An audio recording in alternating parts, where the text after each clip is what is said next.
The stories you will hear are from the heart, by the men and women who served our country. In 2003, while stationed in Iraq, we were attacked by enemy rockets with an undisclosed chemical, which has created a lung condition, which has created a disability for me. Also, while serving in the 101st Airborne in enemy territory, Bosnia and Iraq, I have suffered knee damage, which has created a total knee replacement. I did 2 combat tours in Iraq, saw a lot of terrible things, done horrible things, just destroyed me physically and mentally, and struggled for a lot of years trying to get past certain things and work through them. I was deployed in 2008, and in 2012 I was in a vehicle accident where I broke my neck, 9 ribs, and shattered my right hip. I had surgery and they replaced my hip as a result of the injuries that I sustained. And after the accident I was essentially unconscious for about 8 months. When I got out of the service, I had a lot of challenges and dark times due to my service-related injuries. I struggled for a long time. I had a period of homelessness.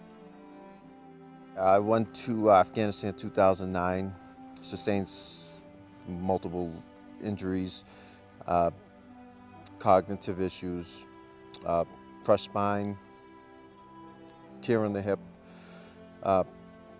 severe carpal tunnel, severe plantar fasciitis, and other small multiple injuries. I was in a real dark place for a while. I started drinking real bad, and that kind of started causing a lot more troubles in my life. And so over time, with the different doctors I've had, I've been able to work through those problems and kind of see a little more light at the end of the tunnel. When I first got out of the military, dealing with a lot of struggle in my life, I kind of wanted to close myself off from the world and just go to kind of a safe space where I can control, everything around me. I've become a little more disabled, and sometimes it discourages me when I can't move around like I used to, or when I feel depressed or I feel anxiety. It makes me not want to do things. I'm trying to get myself in situations where I'm a little more active.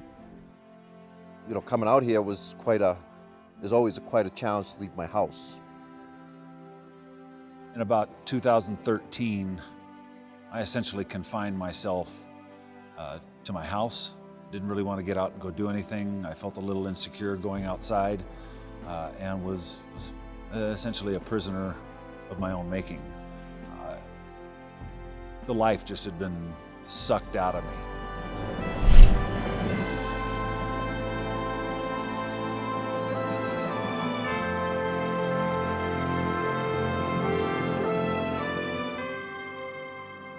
I went to a VA fair and didn't find what I was looking for, and then ran into the table of the Arizona Elk Society and talked to the nice people there and decided it's something I would like to give a shot. And so I applied for it, and here I am now a couple months later.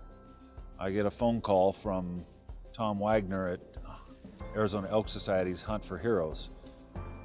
Hey Scott, a cow bison tag was just donated to Hunt for Heroes.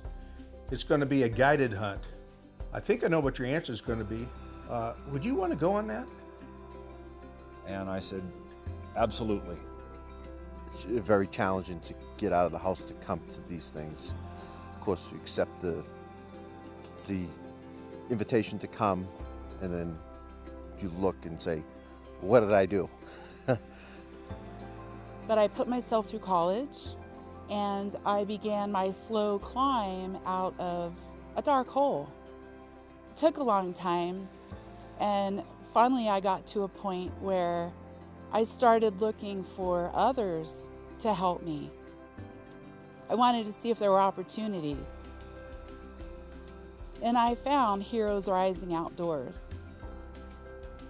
I applied, and they took me on a hunt. So I contacted Mr. Wagner about it, just curious about the program. So Jason, hey, I heard you're interested in the AES Heroes Rising Outdoors program. Why don't you go to the website, fill out the veteran application, email it back to me, and we'll talk after I get it. And within 1 week, Tom called me back and said, Jason, I've got a bull tag for you in Unit 8. Do you want it? I said, absolutely, Tom. The more I spend the time in the woods, I do find that I find my center, I guess is the best way to put it.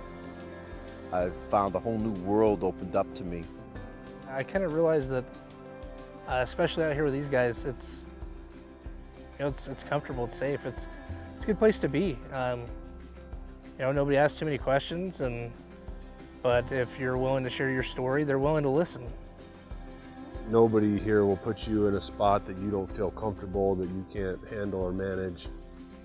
Everybody's willing to completely work with you and what you need, so don't hesitate to give it a shot. Being here, of course, reminds you of the camaraderie that you were part of when you left the service. Of course, the volunteers are just extraordinary.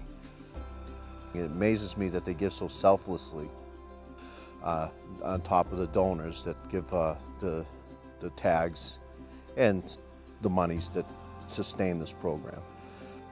The Elk Society has put together a group of people that has just done a fabulous job, and I can't thank them enough because they have just given me a new lease on life. So all around, just a great group of guys, and it's been pretty awesome. So if you are a veteran who wants to go experience the outdoors, find some healing, find a community where you're accepted and you belong, my goodness, you need to apply for a hunt and you need to go. And you need to have the time of your life, just like I did. There's a lot of great people who care about you and want to give you something good. So get out there and get it. For any of you vets that see this, I want to tell you that I recommend that you get involved with this program. It raised my self-esteem and the camaraderie was wonderful. I met other vets like myself, so I didn't feel so all alone. And all the people that helped it made it all worthwhile. You should try it. Arizona Elk Society's Hero Rising Outdoors. Yeah! The AES Heroes Rising Outdoors program is an example of the indomitable human spirit. Comprised of volunteers, veterans, and sponsors, coming together to help one another succeed in life. It's a win-win for everyone involved.